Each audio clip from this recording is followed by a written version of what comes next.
Welcome back to all our friends, family, and yes, even our foes. To the Foxx Den Sports Podcast, where Todd and his sports-passionate kids are ready to bring you the latest updates and insights on all things sports. So sit back, relax, and enjoy the show.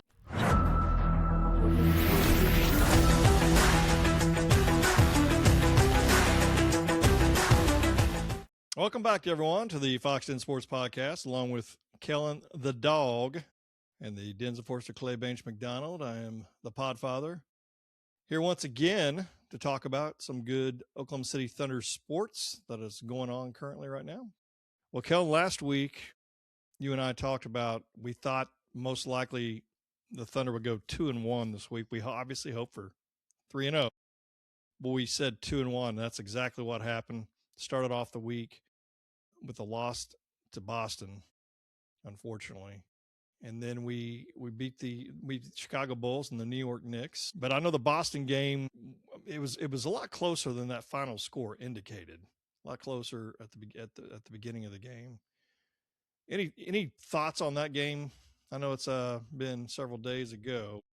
I guess it was Wednesday, but any thoughts to that game you wanted to cover? It's a game we should have won. Shai played nearly perfect and had zero help. Our second best offensive player was Dort, which should never happen unless Dort's just going crazy. He was playing well, but nobody else played well.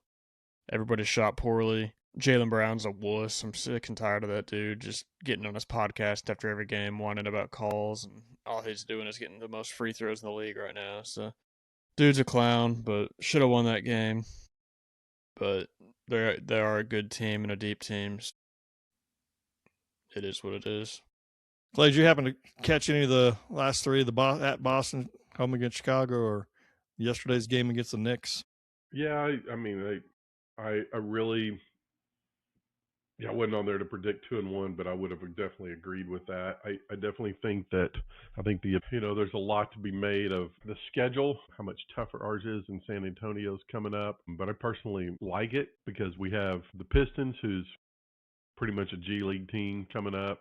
Then we've got the Lakers and the Jazz. So I'm glad that we're having some tough teams with a couple of easier teams compared to the Spurs, because I think we're going to be on edge playing tough. We need to get our rotations back in. We need to get our team back flowing before the playoffs hit. So I'm really glad that we have this tougher schedule. Hopefully we can keep that home court advantage with that. But yeah, like you said, we should have won the Celtics game. I thought last night that we just kind of toyed around with the Knicks. Was it the Bulls that we were like down 3 and went on like a 20-0 run, and just like, whoa, okay. Well, let's start playing. It's unbelievable that they can play like that against another NBA team. Do you guys feel currently, through this many games that we've had, that we are the best team in the NBA right now? Yes, but I think San Antonio is the hungriest team in the NBA, which can sometimes account for any skill gap. I don't think we're hungry at all. It doesn't really look like, at least. Sure, hadn't been playing that way, have they? Of course, they have had we've had a lot of people out. But the majority of them came back. J-Dub's been back. I know, what'd you say, Hardenstein and J-Dub will not be playing tonight, but it looks like Detroit's waved the white flag and basically resting most everybody tonight. Yeah, but we did the same thing against them and lost by 10, so you still got to be cautious. I mean, you still got to play the game. Yeah, you still got to play the game. It almost seems like we play worse when this happens, because we kind of don't have an edge. We're just kind of like, you don't have your matchups. Your second guys know their second guys, all that kind of stuff, and also now your first guys got to play against the first guys. I mean, we'll win the game, but it's not going to be fun to watch. No, I agree 100% with that for sure. So here's my thoughts. Through right now, through March 30th of 26, I think there's only 3 teams that, in my opinion, can realistically win. Shouldn't even say realistic, but I think they can win the NBA title. I think the Thunder, I think San Antonio, and I think Boston. I think those are currently the only 3, to me, that can win the title. Then you've got teams. First off, and don't talk about any other teams, but do you guys agree, or do you think would you add 1 or 2? But we'll go to those teams in a minute who you might think about adding. Or do you disagree that Boston doesn't need to be in it? I think those are the top three. I could see another team being in that mix, but I think those are definitely the three best teams in the league right now. Yeah, I agree. I think they're the top three. You could throw Detroit. You could throw maybe the Knicks in there. You can throw Denver. I could see those being the next tier of. Well, that's what I was going to ask. Chance. I mean, because, this time last year, didn't think the Pacers had a chance. Thought the Celtics probably were going to beat us in the finals, was going to be my guess. But then when you get somebody hurt, you're just like, whoa, wait a second. Maybe we do have a chance, So barring any injuries, I think those are the top six teams right now. Yeah, because in my opinion, I don't think Detroit, out of the East, Detroit, if Cade Cunningham's back and he's healthy and he's on fire, I think they could have a shot. But Knicks, other than that, I don't think Cleveland, Toronto, Atlanta. I don't think the Lakers have the defense to do it. I don't think they can sustain 7-game series against some good players. Zero depth. Yeah. Denver, perhaps. I like Minnesota's chances almost as much as I do Denver's. And then honestly, that's it. I just don't see it. I think currently, I really think that the champion's going to be either the Spurs, the Thunder, or the Celtics. That's my thoughts. And to be honest with you, I think it's either the Thunder or the Spurs currently. How much nicer would it be out east? You'd be running that daggum thing. We're at 59 wins right now? Yeah, 59 wins, and Detroit's leading with 54. You've got just East the West seems like it keeps getting better, and the East just does not stack up currently to the West side, in my opinion. What about Shai? Has he stayed the same for MVP race? Do you think he's dropped a little bit? How do you think that's going? Kellen, I know you and I kind of talked about that yesterday. I still think it's the same. He's winning. It's like I said last week. It's all season. It's been Shai or somebody else. Shai or somebody else. That somebody else always switches. Shai's been the most consistent. He's leading. I don't always think you have to be on the best team, but he is leading the best team with the second most injuries in the league. So it's not like they're just stacked. They are stacked, but it has not been that way during the regular season. He's done better than he did last year. Like I said, I think Wemby will probably win the next 2 or 3, maybe more, but I think Shai should be locked at this point. You think it's a lock, Clay? Yeah, I do. I think Wemby's getting a lot of the talk just because that's what media is supposed to do. It's like we got to come up with somebody to talk about besides Shai, because just saying Shai's going to win it and move on, that doesn't fill up a 15-minute segment on ESPN. So they've got to talk about somebody else, and so Wemby's getting a lot of chat, but he's a really good player on a really good team, and that's about it. The stats don't even come close to what Shai's been doing. I personally think there's 2 or 3 other players that deserve MVP above Wemby.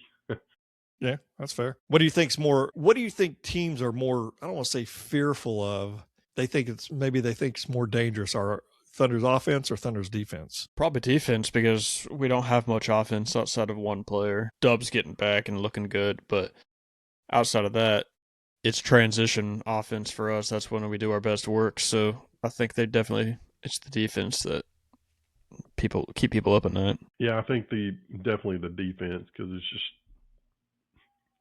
defense in our depth. You put Dort out there on somebody like Jalen Brunson against the Knicks, and then when Dort needs a rest, you have Case and Wallace, who leads the NBA in steals, and then whenever they do a switch, well then, you switch defenders or whatever because they set a pick, well then now all of a sudden you got Caruso or AJ Mitchell or Isaiah Joe or Jared McCain right there on them, who are not the greatest of defenders, but you got just all these guys just keep going at one dude.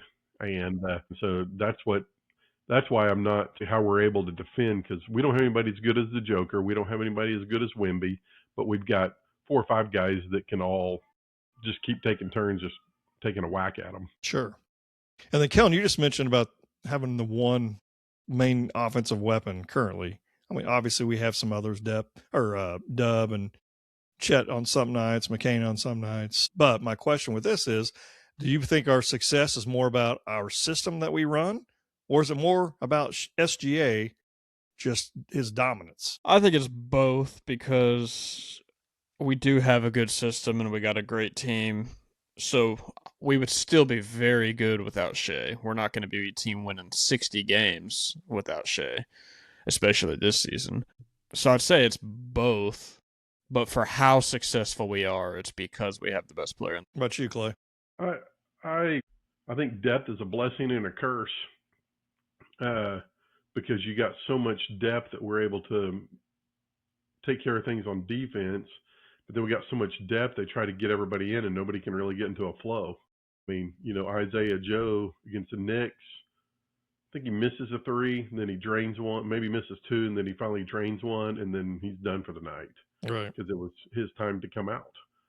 It was like, man, probably if he stayed in the game, he could have got a few more threes put up there, but it's just time for him to come out. And so I think that hurts some flow on a lot of these players offensively, that they just can't get into it because they're not in the game for very long. But that's all going to change in the playoffs. We're not going to see a lot of those guys. Like Wiggins will probably never play.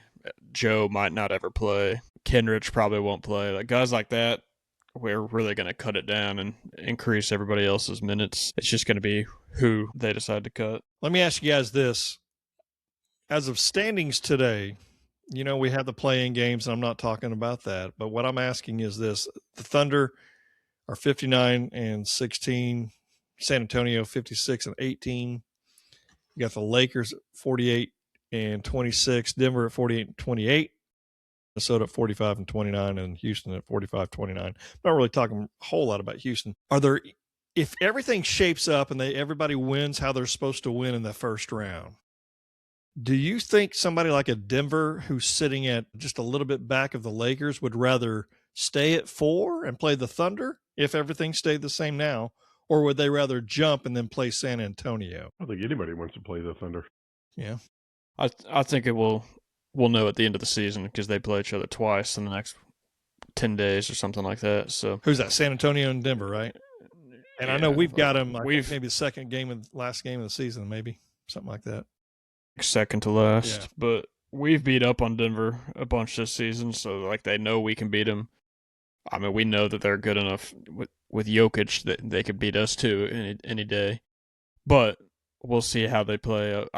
I'm sure they've played once this season. I just don't remember, but I think we'll after the regular season, then they'll decide who they'd rather play. Not that it's going to matter.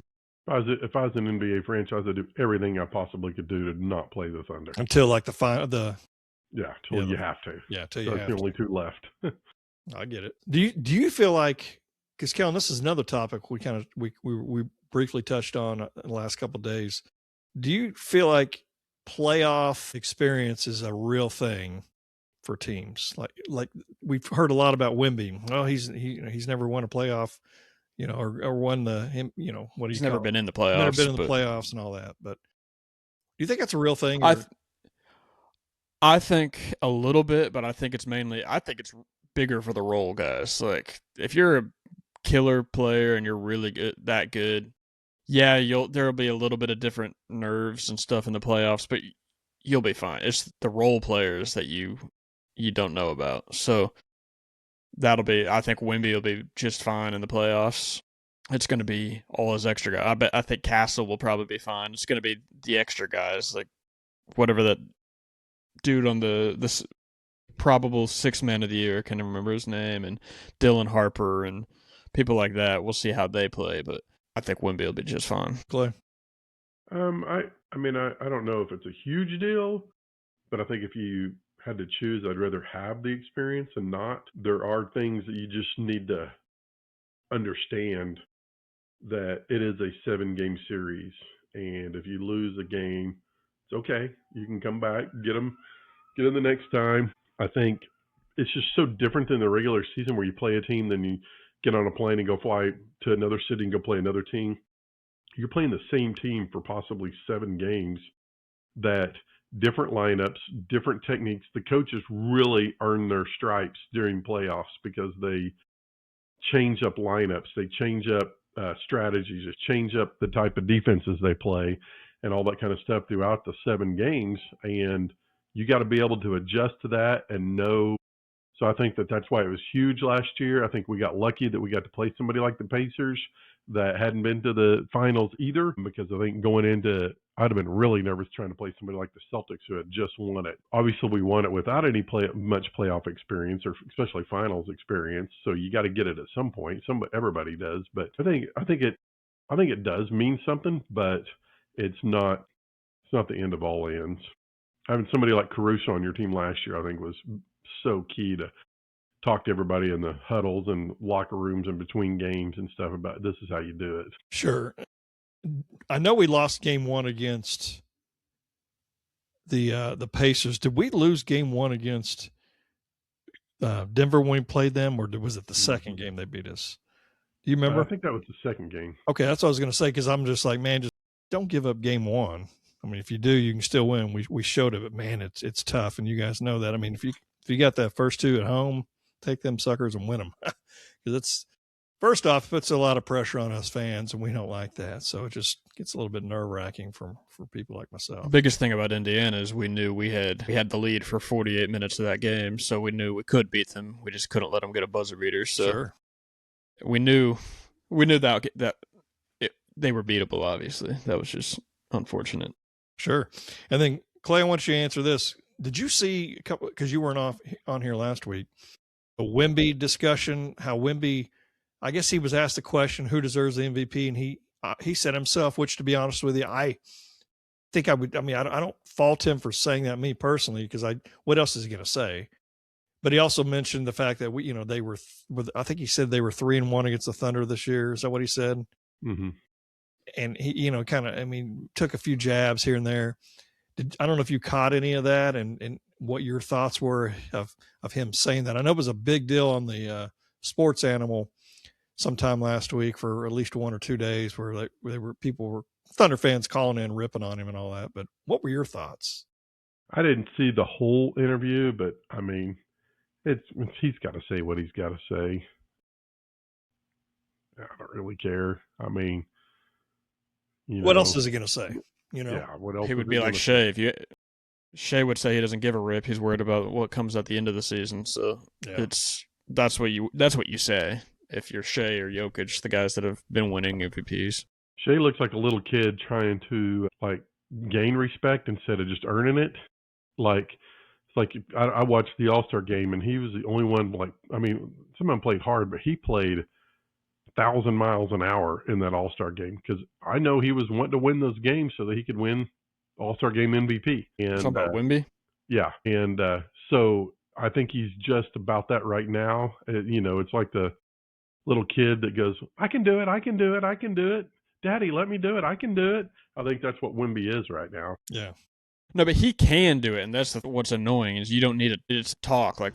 Focus on winning the championship, and the MVPs follow that with it. I just don't like the talking. He has the skill level too.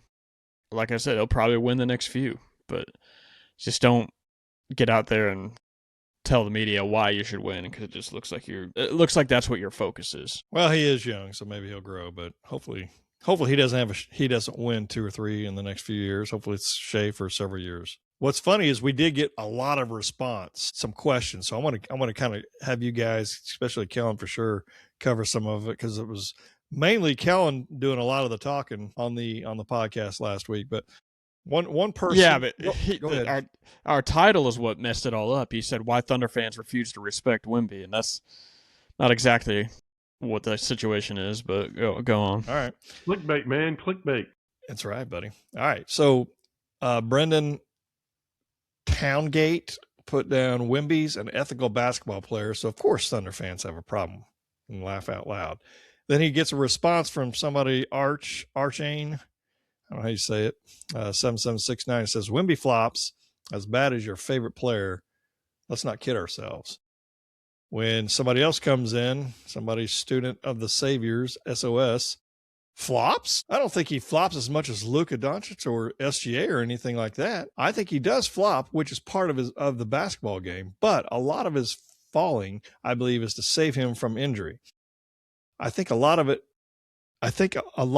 it is him not wanting to land on his feet incorrectly or put too much stress on his ankles and knees, and so therefore kind of transfers the energy, so to speak. And then somebody else puts down, ethical by pushing people from behind. And then somebody else puts, laugh out loud, salty about Wemby, what a surprise from Thunder fans. Sweeping in OKC in the playoffs is going to nourish my soul in ways I can't explain. Stupid fan base from KONALAB1. Good job, buddy. So, and then I'll go over this other one here shortly as well. But any response to any of those shots? I think the part about him falling down is stupid. He didn't fall down on purpose. I mean, he's 7'12", isn't he? Long draw fall. Something like that. He didn't want to get on the ground. That hurts. That's a long ways to fall. So he's 8 feet tall. Yeah. 7'12". I mean, Shai does the same thing. He knows how to fall, and you don't, knock on wood, don't see him get hurt. So maybe that is what he's doing. But he does flop some, but it is part of the NBA. But just, it wouldn't be that bad if he didn't try to say he was an ethical hooper and we're not ethical hoopers and then go do the same thing. That's all it is. It's because he opens his mouth that gets him in trouble. If he wouldn't say anything, nobody'd give a rip. Here's the thing I have against him. I don't like the shots he takes at Chet. I'm not a fan of that. He's been in Chet's shadow his whole life. Well, and he's still there because now Chet has a ring. And I say this because the Thunder are good and the Spurs are good. Now, however, if it was Chet taking the shots, I'd probably be like, yeah, good job. But I mean, it's just, and I'm just being honest with you. That's how I feel. Wemby, I know he's good. And I told you last week, I respect the heck out of him. I don't hate him. Don't care for him, though, because he plays for the Spurs. And he's going to probably dominate this league for the next 10 to 12 years, barring injury. But usually big guys, big, tall guys like that, usually there's some injuries later on that hit. So any other responses before I go to the next series of questions they said? All right, so Cal Baby says, after winning a ring, OKC fans have gotten fairly full of themselves. To answer the question in your title, I would say it is based on jealousy and fear. It looks like Spurs have the Thunder's number. And somebody responds, living in Oklahoma is tough. And then somebody else responds, it's about to get a lot tougher in the postseason. And then one other person says, Spurs fans, go ahead. With this roster, Spurs fans haven't won a title and they're full of themselves. So I don't want to hear it from that guy. There you go. Shots fired. That's what Charles Barkley thinks about living in San Antonio. Yeah, I remember that. They both suck. And then Paul Sears, 1627. Thunder beat Jokic 3 out of 4 times last season. Jokic won MVP. Had to have been a couple of years ago. So Wemby doesn't have any point there. Russ won MVP with Thunder in 6th in the league. The other 2 points are valid. But remember, Shai is putting up efficiency numbers that Wemby should be as a guard.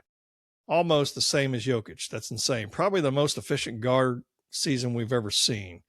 He says, if I voted, I vote SGA 1, Jokic, the stat pattern, but amazing regardless. Number 2, Luka, who is also very disliked by Thunder fans. Number 3, Kawhi. It's incredible what he has turned the Clippers season into after a horrible start. And yes, if he stays healthy, he'd qualify. And then Wemby, only because of K getting injured, but also could be JB from the Celtics just as well. Any comments on that? I think it's that's more of a rage bait comment because Wemby's not that far down on an MVP. Gotcha. I'd probably put Wemby at number 2 because they're the second best team in the league. They're the most dominant team of 2026, and he is very good. I just don't think he's at his, not that this affects the MVP. He's not at his peak yet, so he can get more consistent, and I think that's when he'll win his MVPs. But I think Jokic is probably 4 at this point. Like, he's dropped off a little bit in the last couple months, but it doesn't matter. Shai should be number 1 this season, and that's just the way it is. All right. Anything, do you guys have a question or anything you guys wanted to ask about Thunder or anything else before I move on to the next segment? All right. So did you guys catch March Madness yesterday and that shot by Connecticut, UConn against Duke? And Duke went into the locker room at the end of the game with 2 timeouts still. Should the coach have at least used a timeout? Or the player, it was the smaller boozer player, I believe is who it was that made that turnover. Should he have called a timeout before trying to toss that ball or pass the ball? It would have been easy to, but I mean, it's easy to say now about calling a timeout, but he was nobody around him. He tried to make a pass to two. There was two guys standing on the other end of the floor, completely wide open, and he just screwed up. And so, yeah, now you sit there and say, I wish he had called a timeout, but he could have held the ball. He could have just curled up and held it, but it's part of having freshmen out there. Sure. Yeah, I don't know. It can get difficult to inbound balls, especially in those situations. And like I saw, I don't even know which game I was watching, but they turned it over like 2 or 3 times in a row in an inbound, and they had a good little lead to start off the game and lost it so it's just like, and that might be what lost the game for Duke last season. Yeah. I feel like at the end of the game they were up by like 6 and had a couple turnovers off inbounds, something like that at least. Against Houston. Yes, you don't know if you want to call a timeout there, especially like Clay said, when there's 2 guys wide open on the other end of the court. All you got to do is get it to him. He just didn't make the right pass, I guess. But I don't think the timeouts, in hindsight, yeah, they should have called a timeout. But in the moment, I don't think so. Sure. Well, I know Duke's last 4 losses this season, they had a 19-point lead in this game. They had a 15-point lead at one point in one of those in one of the losses. They had a 13-point lead and a 12-point lead, all in these last 4 losses of the season. So there's some kind of coaching issue right there down the stretch where I don't know if everybody's getting a little bit tight or being out coached. I don't know. I don't know if you remember, Clay, I think you and I were talking about it at the tournament last week, but I remember Kansas and OU in 1988 whenever we were in the final game against Larry Brown and Danny Manning. And I had heard that Larry Brown was heard saying to his team, hey, just get me to the last 5 minutes. Keep it close to the last 5 minutes. Keep it close. Because he felt like he could definitely outcoach Billy Tubbs, and they did win the game. So I think some of these coaches know different strategy during the tough times. I'm not sure, but who do you guys like currently in the Final Four? Who do you think is going to be in the Final 2, and who's going to win the tournament? I wish Arizona and Michigan were the finals, but yeah, I think those are game. 2 of the best 4. But I'm going to go with Arizona. Who do you think you're going to beat? I think they're going to be Illinois. No kidding. Okay. Yeah, I'd probably go Arizona just because that's what one of my brackets says. I'm going Arizona over UConn. I'm going Michigan over UConn.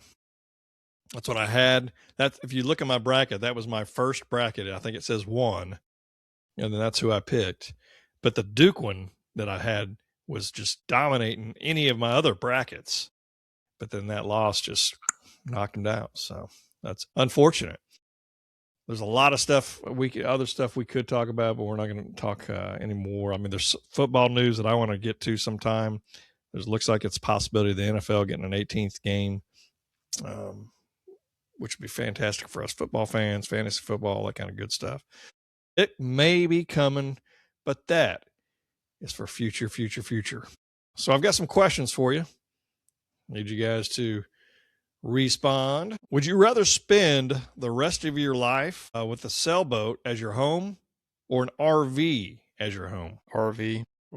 Go a lot more places in an RV than a sailboat. That's exactly what I feel like. I don't get that bad motion sickness, but if I was on a boat that much, I feel like there'd be some nights where I'm not feeling great. And yeah, you could drive around town. Depending on where you're, unless your sailboat's in a lake, you got the risk of hurricanes and stuff out there. What if it was a sailboat like, I don't know if you've seen Jerry Jones's big sailboat, because then you could go to other countries. Would that change anything for you? Or because for me, it would still be an RV, because to Kellen's point, I think I'd get sick for one pretty quick. I know that, but I bet you Jerry Jones an RV that's small, so I can't imagine them being that bad. Yeah, I just have to let somebody else drive. I assume I can still get plane tickets, so I'll go. If I want to go to another country, I'll fly to another country, and I'll live in my RV still. There you go. All right, next question. Would you rather have all your clothes fit perfectly or have the most comfortable pillow, blankets, and sheets in existence? Clothes fit perfectly. Why? Want to sleep good. I don't have anybody to impress. I would rather have the clothes fit, because here's the thing. I'm going to sleep it regardless. I'm going to sleep, but the problem is I'm still going to wake up, even if I've got some incredible pillows and blankets and sheets and all that, I'm still going to wake up 2 or 3 times a night trying to figure out what the heck's going on. And you know what I mean? So, yeah, but you may not if you have the perfect sheets and pillows. yeah, but the thing is of course, I need to get in shape. Otherwise, if it fits perfectly, well, maybe it would hide some of a little bit of my largeness that I got going on. Kellen, did you have anything at all? No, you're good. He said clothes. What's that? He said clothes. Is there a reason why? Like you, I'll sleep anywhere. I sleep perfectly no matter what, wherever, whatever type of bed, couch, any ground. Just having clothes that fit would be way easier. All right. Is cereal soup? And how hard are you willing to argue that it is? What's your favorite cereal? I'm an old man. I like Honey Bunches of Oats. It's one that's actually filling-ish. Clay, do you eat cereal? You eat Eat cereal, but I do like it. As a kid, I loved Captain Crunch. And then every once in a while, I could finagle my mom into getting the peanut butter Captain Crunch. For some reason, she didn't get it because I don't think Glenn liked it. So Crunch and berries? Nah, I never liked it. I'm not a berry guy. I wasn't then. I liked Raisin Bran, which was weird as a kid. Never liked Frosted Flakes because they got too soggy. Those are my favorite. And I know people ate like Lucky Charms. I never ate Lucky Charms. I did like the Count Chocula. I did like Count Chocula. Did you eat cereal and sit at the table and just read the ingredients? Yeah, so I didn't read I don't know. There's stuff on the box. I don't know what. Sometimes it was just little stories or. That's how I know what riboflavin is. Huh? I don't even know what that is. It's on the menu. Ingredients. Okay. All right. Well, the Foxx Den Sports Podcast would like to thank all of our listeners for tuning in once again to the Foxx Den Sports Podcast. Keep those questions coming. Keep the banner. Spurs fans, you're going to feel it here very soon, hopefully. But for the dog, for Clay Bench McDonald, the enforcer, I am the podfather, and I want to remind everybody to stay savage and not average. Goodbye, everybody. Boomer. Sooner.